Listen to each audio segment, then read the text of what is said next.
Well, kia ora, ngā mihi nui kia koutou kia ora. Thank you very much for the opportunity to address you today. I want to thank Tuans, thank Andrew, acknowledge my fellow MPs, the new Minister Simon Bridges.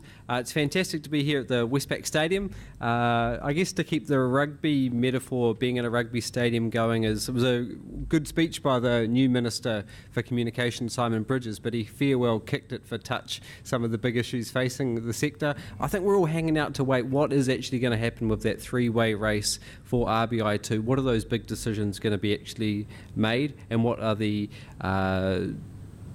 what are we actually going to see? Because there's a bit of flux at the moment. I want to keep it pretty short because Slido is a pretty fantastic app where you can feed back your questions. I'm sure someone is moderating them, so I always think it's a great opportunity to see how extreme your question can be and see if you can get it past the moderator, so there's a challenge for you.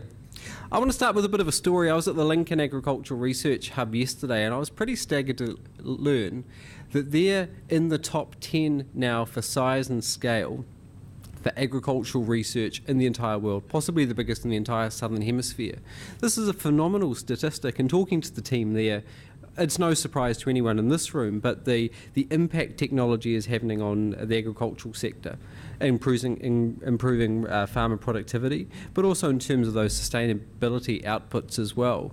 I've got a vision that New Zealand could be at the forefront, a world leader, embracing new technologies to improve our farming practices.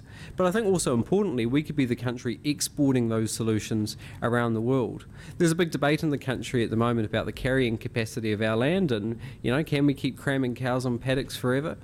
But I think what we can agree on is there's no limit to the amount of export of software, of services, of intellectual property. And this is, I think, could be a potential game changer for New Zealand. That's very much the Green Party vision, that we could see tech as one of the biggest, if not the biggest, export earner for New Zealand. We have seen the fastest growth in the OECD of tech as a part of our GDP, as a component of our GDP between 2002 and 2013. We're going great guns at the moment, but let's keep the leadership going, the support of education, the support of infrastructure. Now, the big game in town, of course, is the RBI2. We're all waiting to see what the result will be in that three-way race. Some good decisions have been made, for example, regarding the WISPs, and I know the Minister, Amy Adams, previously was encouraging them to go forward.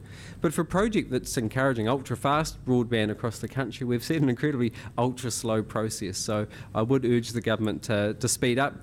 The Green Party's always supported the investment, which has scaled about $2 billion over the term of the current government and investment by previous governments. The Green Party's always supported investment in smart infrastructure, such as UFB and RBI. We've had some disagreements on the process over the many years, but going forward we support the investment in it. We want to see farmers and rural schools and all New Zealanders take up the opportunity the internet affords. Other policies the Green Party supports include closing that digital divide. Now, I know it's an issue which we can agree there's a problem. Tens of thousands are missing out. In fact, 62,000 kids, according to a recent study I saw, don't have internet access at home. There's some great projects out there, such as computers in homes, but on current government funding rates, installing those computers in those homes, it's going to take 227 years to finally get there. We need to speed that up. We support greater digital education in schools, and we've still got a way to go there. We need to do better at skills training. We support the Labour Party's recent policy initiatives around improving careers advice. We're letting too many of our young New Zealanders down with the careers advice they get at schools. We want to see greater support in international connectivity, and it's great that we may have 2 additional international cables in the next 2 to 5 years. We also want to see greater government leadership, and that's why we were disappointed that the ICT Minister position was disestablished, taken over with a catch-all Communications Minister. And also I very much support the call by Rod Drury, the founder of Xero, that we should have a Chief Technology Officer for New Zealand. Because these are one of these issues, to wrap up, where we shouldn't see political bickering.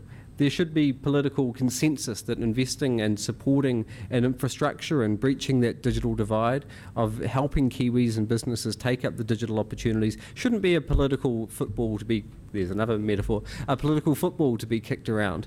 And that's why I support the idea of an independent leadership position in New Zealand, Chief Technology Officer, someone with the expertise and the mana to bring people together, bang heads if necessary, and take it out of the realm of the political debate. So thank you very much for the opportunity to address you today, and look forward to seeing those questions on Slido. Thank you very much.